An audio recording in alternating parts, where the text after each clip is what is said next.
Hello friend, आप सभी का स्वागत है आर के क्लासेस यूट्यूब चैनल पर। आज की इस वीडियो में हम प्रदर्शन विधि, जिसको हम डेमोन्स्ट्रेशन मेथड बोलते हैं, इसके बारे में बात करेंगे। हम बात करेंगे कि डेमोन्स्ट्रेशन जो विधि है, इसके क्या लाभ हैं, क्या इसकी सीमाएं हैं और इसको प्रभावशाली इसका प्रयोग हम लोग कैसे कर सकते हैं। प्रदर्शन विधि का क्या अर्थ है, प्रदर्शन विधि के गुण और दोषों का वर्णन कीजिए।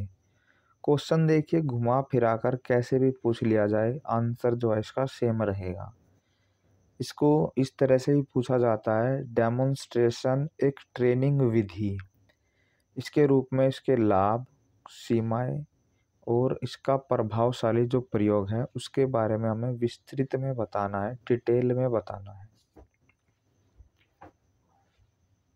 विद्यार्थियों में कुछ क्रिया करके दिखाने की जो पद्धति है वो कहलाती है प्रदर्शन विधि। यदि एक टीचर क्लास के अंदर कुछ करके दिखा रहा है तो उसको हम बोलेंगे डेमोन्स्ट्रेटिव मेथड या डेमोन्स्ट्रेशन मेथड। कक्षा के अंदर जब टीचर कुछ करके दिखाएगा, यह जो विधि है इसके अंदर भाषण भी दे सकता है। टीचर जब कुछ करके दिखाएगा उसके बारे में बता सकता है और प्रदर्शन तो करेगा ही, तो दोनों गुण इसके अंदर होते हैं। इस विधि के अंतर्गत शिक्षक जो है कक्षा में प्रयोग करके दिखाता है और बीच बीच में जो है प्रश्न भी पूछता है। इसमें जितने भी छात्र छात्राएं होती हैं सारे के सारे सक्रिय होकर भाग लेते हैं, सारे एक्टिव होते हैं। क्योंकि टीचर जब कुछ करके दिखाएगा तो बच्चे ध्यान से देखेंगे और बच्चों को ये भी पता है कि टीचर जो बाद में कुछ या उसी दौरान कुछ प्रश्न भी पूछ सकता है, तो इसलिए बच्चे भी इसमें एक्टिव रहेंगे। ये जो मेथड है सामाजिक विज्ञान का जो विषय है उसके लिए बहुत सशक्त है। इसके अलावा और भी काफ़ी सारी चीज़ें हम इस मेथड की हेल्प से बच्चों को सिखा सकते हैं। अब हम लोग इसकी करैक्टरिस्टिक्स देखते हैं कि जो प्रदर्शन विधि है इसकी क्या विशेषताएं हैं। तो पहली विशेषता है कि ये सरल होता है और धीमी गति से होता है, ये इसकी पहली विशेषता है। दूसरी क्या है कि इसमें क्या होता है, छात्रों के सामने समस्या पैदा की जाती है, फिर उसका समाधान करवाया जाता है बच्चों की हेल्प से ही। और इसके अंदर सावधानियों का ध्यान रखा जाता है और इसमें ये कि चाइल्ड सेंटर्ड मेथड है या विधि है ये।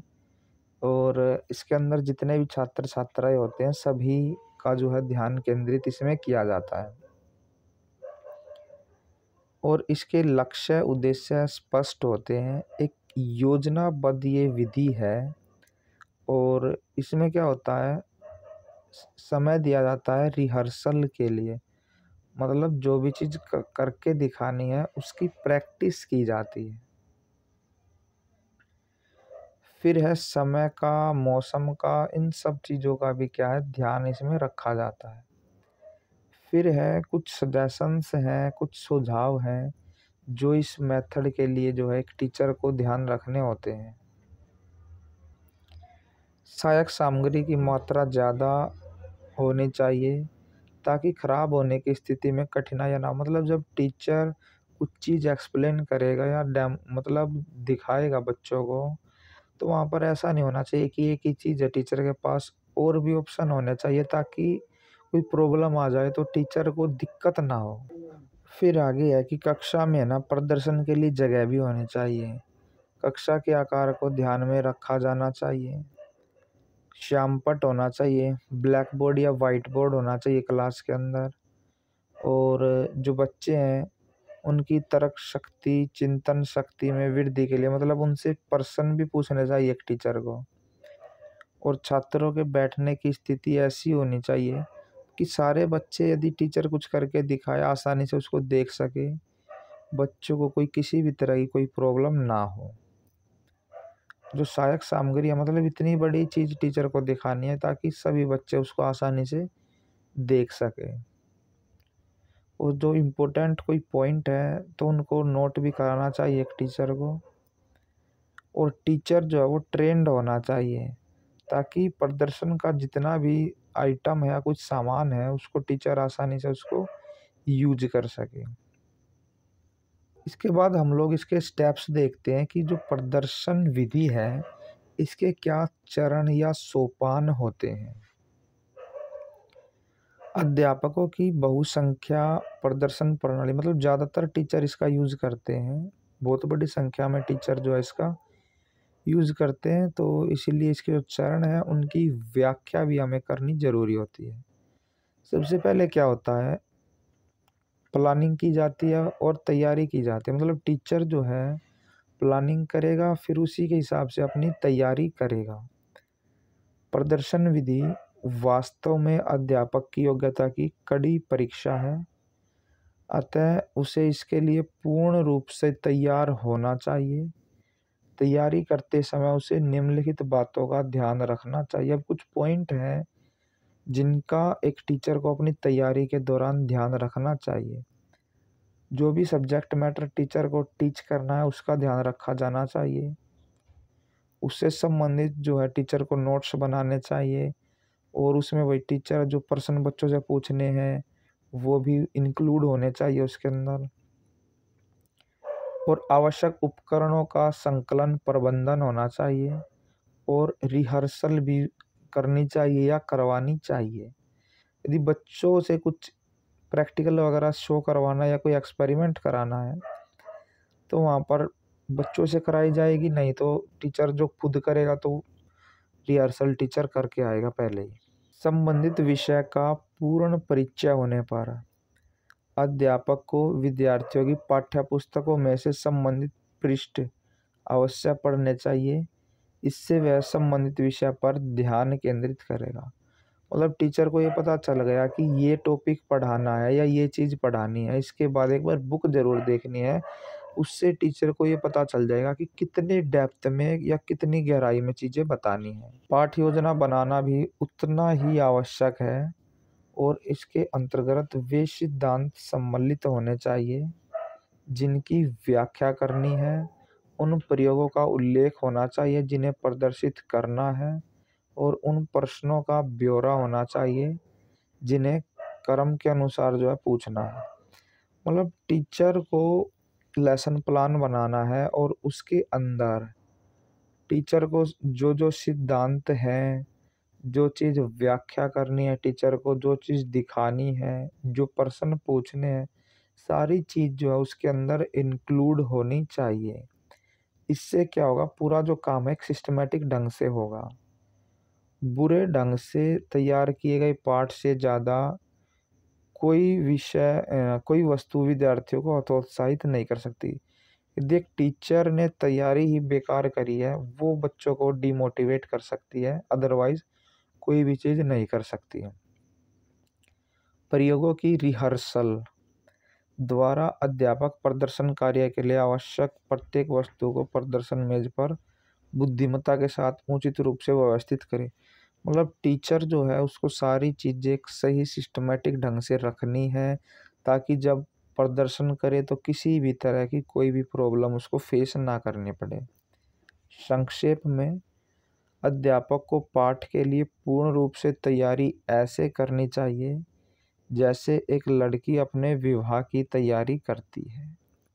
मतलब जिस तरह से एक लड़की अपनी शादी की तैयारी करती है, उसी तरह से टीचर को कोई टॉपिक पढ़ाना है तो उससे संबंधित जो भी चीज़ें दिखानी है तो टीचर को फुल तैयार होकर जो है आना है। अब टीचर ने प्लानिंग कर ली, तैयारी कर ली, इसके बाद क्या करेगा, टीचर जो चीज़ पढ़ानी है उसको प्रस्तुत करेगा, उसको इंट्रोड्यूस करेगा या introduction the lesson, introducing the lesson.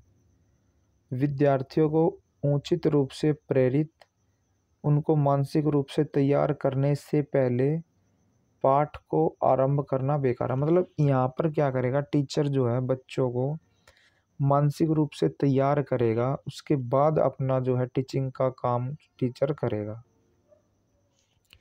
इसके अंदर बच्चों के अंदर की प्रीवियस नॉलेज टीचर चेक करेगा कि भाई इस टॉपिक से संबंधित बच्चे को कितनी नॉलेज है, उनके अंदर एक इंटरेस्ट पैदा टीचर करेगा।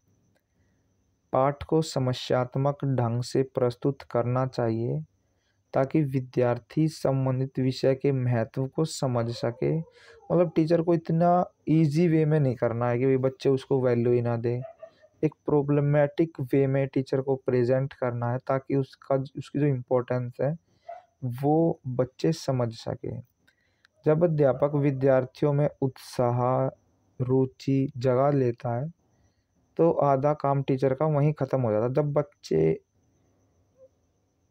इंटरेस्ट ले लेते हैं, मोटिवेट हो जाते हैं, तो आधा काम तो वहीं ख़त्म हो जाता है।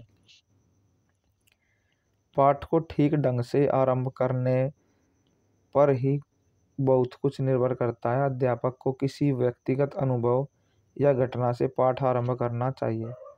मतलब एक शुरुआत कर इसके अंदर टीचर जो है उस शुरुआत के बारे में कि भी कैसे शुरुआत करेगा अपने जो टीचिंग है उसको, या जो डेमोन्स्ट्रेट करना है उसकी शुरुआत कैसे की जाएगी। एक माहौल बनाया जाएगा क्लास में ताकि बच्चे मानसिक रूप से तैयार हो सके। किसी सरल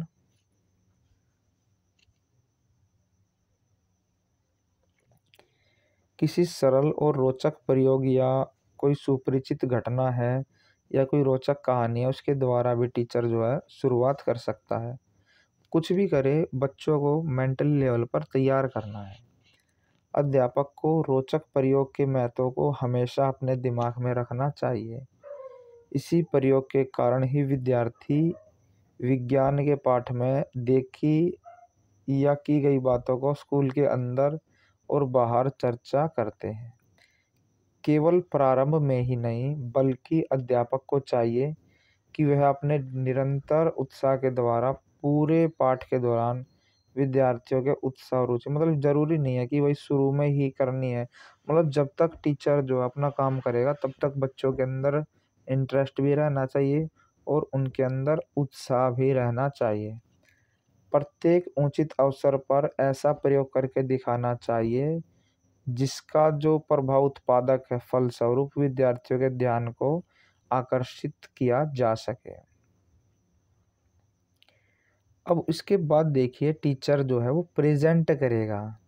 तो यहाँ पर विषय वस्तु को प्रेजेंट किया जाएगा। सबसे पहले प्लानिंग हुई है, फिर प्रिपरेशन हुई है, ठीक है। उसके बाद फिर यहाँ पर देखिए मैंने आपको अभी बताया था, यहाँ पर प्रस्तुतिकरण मतलब उसका इंट्रोडक्शन दिया गया है। इंट्रोडक्शन में बच्चे तैयार हो जाएंगे और बच्चों को ये बताया जाएगा कि आज हम ये चीज़ पढ़ेंगे। अब उसके बाद यहाँ पर उसको प्रेजेंट किया जाएगा।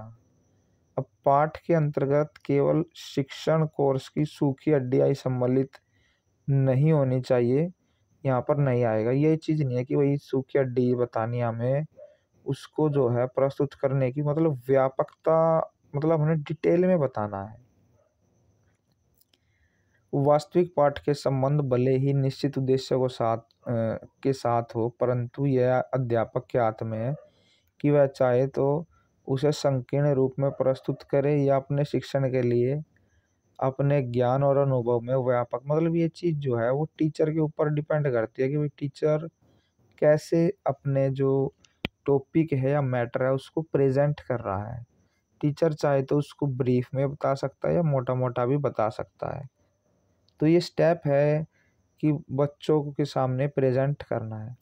अब देखिए ये है इसका इम्पोर्टेंट, यहाँ पर टीचर जो है वो एक्सपेरिमेंट करेगा। अब प्रदर्शन मेज पर किया गया जो काम है वो विद्यार्थियों के लिए आदर्श होना चाहिए। अस्वच्छ और गंदी प्रदर्शन मेज प्रयोग करने वाली कक्षा को बुरे काम की, मतलब साफ सफाई होनी चाहिए और जो चीज़ दिखानी है वो चीज़ बड़ी होनी चाहिए। उसको मेज पर रखकर इस तरह से रखना है मतलब सारे बच्चे उसको देख सके, आसानी से समझ सके।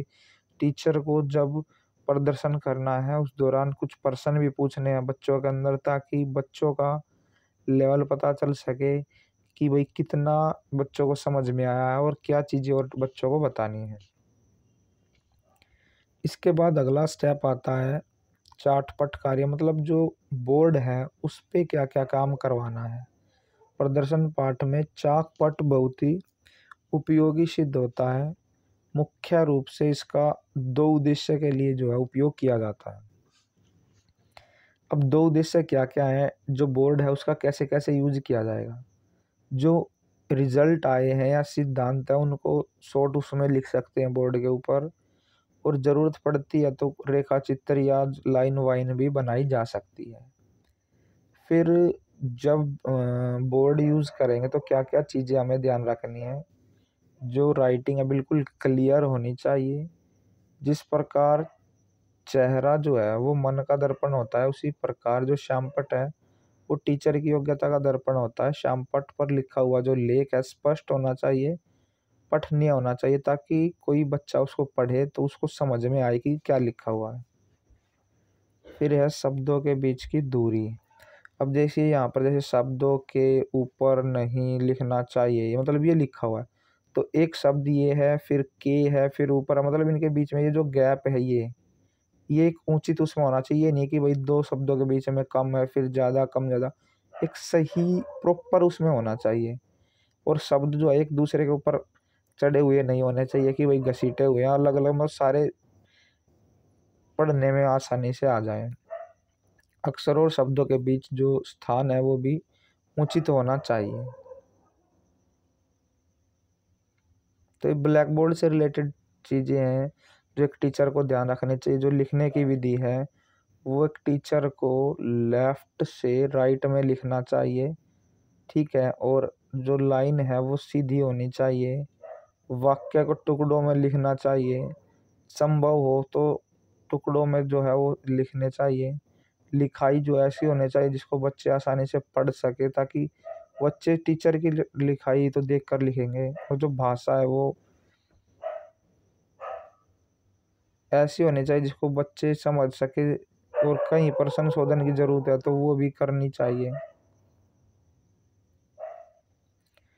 और जो बोर्ड है उसको डिवाइड भी कर सकते हैं, मतलब उसको पे लाइन वगैरह लगा कर साइड में जगह भी छोड़ी जा सकती है, ताकि एक तरफ तो जो राइटिंग का वर्क है वो हो सके, दूसरी तरफ कुछ डायग्राम बनाने हैं, लाइन खींचनी है, वो काम किया जा सके। फिर रेखा चित्र है, दोहरी रेखा से बने रेखा चित्र की अपेक्षा एक मतलब डबल लाइन ही होनी चाहिए, सिंगल लाइन से बनाएंगे तो अच्छे रहेंगे। उचित लेवल, जो रेखा चित्र के प्रत्येक भाग में लेवल लगा देना चाहिए। लेवल से क्या होगा, सुंदर अक्षर दिखेंगे और मोटे अक्षर लिखे जाने चाहिए। मतलब टीचर को सारी टेक्निक जो है वहाँ पर यूज़ करनी है, ताकि बच्चों को किसी भी तरह की कोई प्रॉब्लम फेस ना हो। फिर कॉपी और सुपरविज़न। अब टीचर को देखना है भाई बच्चे लिख रहे हैं, सही से लिख रहे हैं या नहीं लिख रहे, तो वो एक जांच करनी है टीचर को।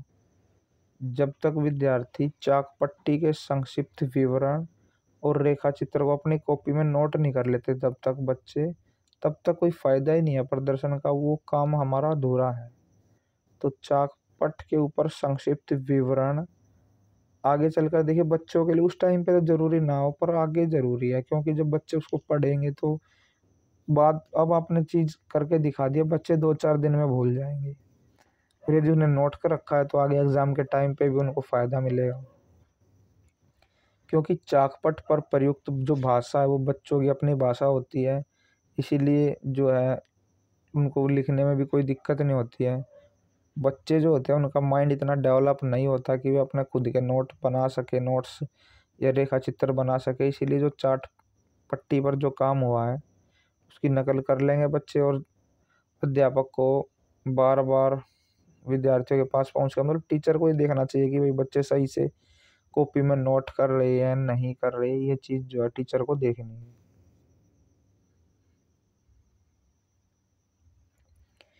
इसके बाद इसकी मेरिट्स देखते हैं, इसके क्या फ़ायदे हैं, क्या इसके गुण हैं।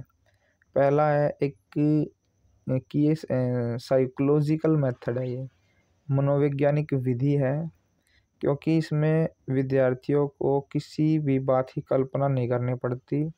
ठोस चीज़ें दिखा दी हमने तो बच्चों कल्पना वगैरह नहीं करेंगे, उनको जीवित नमूने दिखाए जाते हैं। परिणाम क्या निकलता है इसका कि वे पढ़ने लिखने की प्रक्रिया में सक्रिय भाग लेने लगते हैं, अतः इसमें विज्ञान के प्रति रुचियों की प्रेरणा बच्चों को मिलेगी या मिलती है। ये जो है ये पॉइंट यहाँ से काट लेना, क्योंकि कीमती जो है वो ज़रूरी नहीं है। ये इसका कीमती का मतलब यहाँ पर वैसे तो ये है कि भाई कीमत है उसकी काफ़ी इम्पोर्टेंट है। तो इसके बाद देखिए खतरनाक प्रयोगों में उपयोगी है। अब खतरनाक प्रयोगी में उपयोगी विधि है, मतलब मान लो हमने कोई चीज़ करके दिखानी है लैब वगैरह के अंदर, कोई खतरनाक एक्सपेरिमेंट है, तो वो टीचर ही तो करके दिखा सकता है, वहाँ पर इसका यूज है। अब खर्चीली कम है, इसमें ज़्यादा कॉस्ट नहीं आती है। कैसे? क्योंकि टीचर अकेला करेगा, सभी बच्चे थोड़ी ना करेंगे, बच्चे तो देखेंगे ही। अब हर एक मान लो 20 बच्चे हैं, 20 बच्चों से एक्सपेरिमेंट कराएंगे तब ज़्यादा खर्चा आएगा। अब एक अकेला टीचर करेगा तो वहाँ पर कम खर्चा है, तो इसमें टाइम भी बच जाता है, क्योंकि अकेला टीचर ही करेगा, बच्चे को देखना है। अब देखिए टाइम बचेगा, एक बंदा करेगा तो। और एक्टिविटी बेस है ये। एक्टिविटी बेस कैसे है?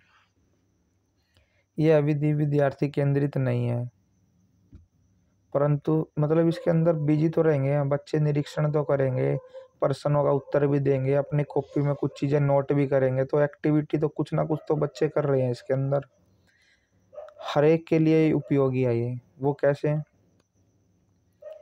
सभी बच्चों के लिए, कोई मध्यम वर्ग का है, कोई बुद्धिमान है, मंद बुद्धि है, सबके लिए आवश्यक है। इसके द्वारा सभी विद्यार्थियों को देखिए समान रूप से और एक ही स्पीड से टीचर काम कराएगा, तो सबके लिए क्या है ये उपयोगी है। अब हम लोग इसके कुछ डिमेरिट्स देखते हैं कि इसके क्या दोष है, क्या इसके गुण नहीं है।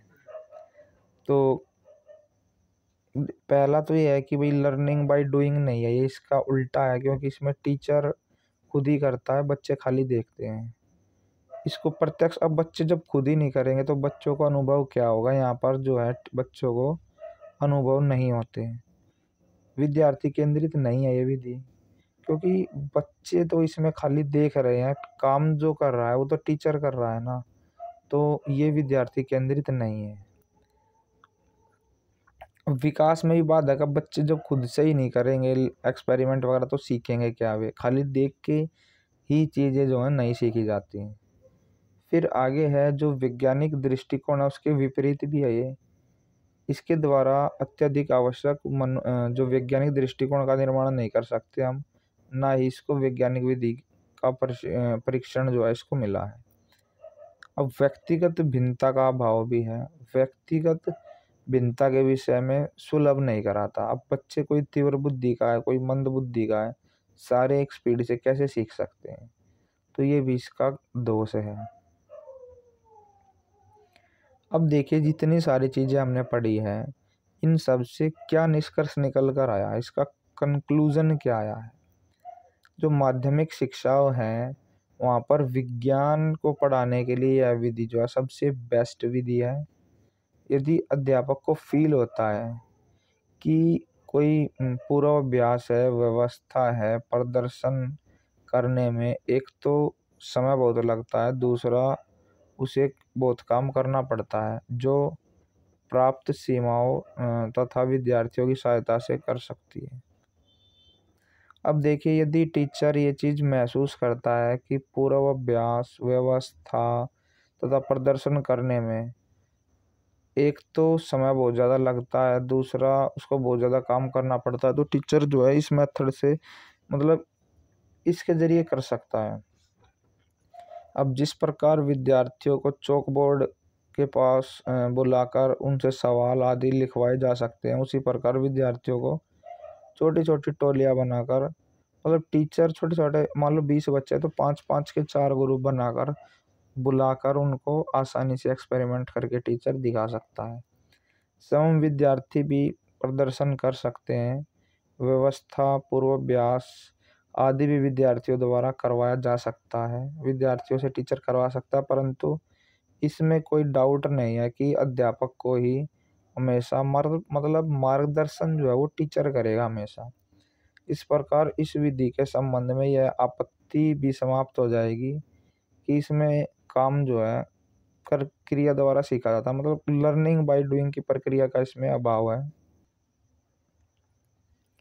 और कुछ सीमा तक अध्यापक को जो है इसमें आराम भी मिलता है।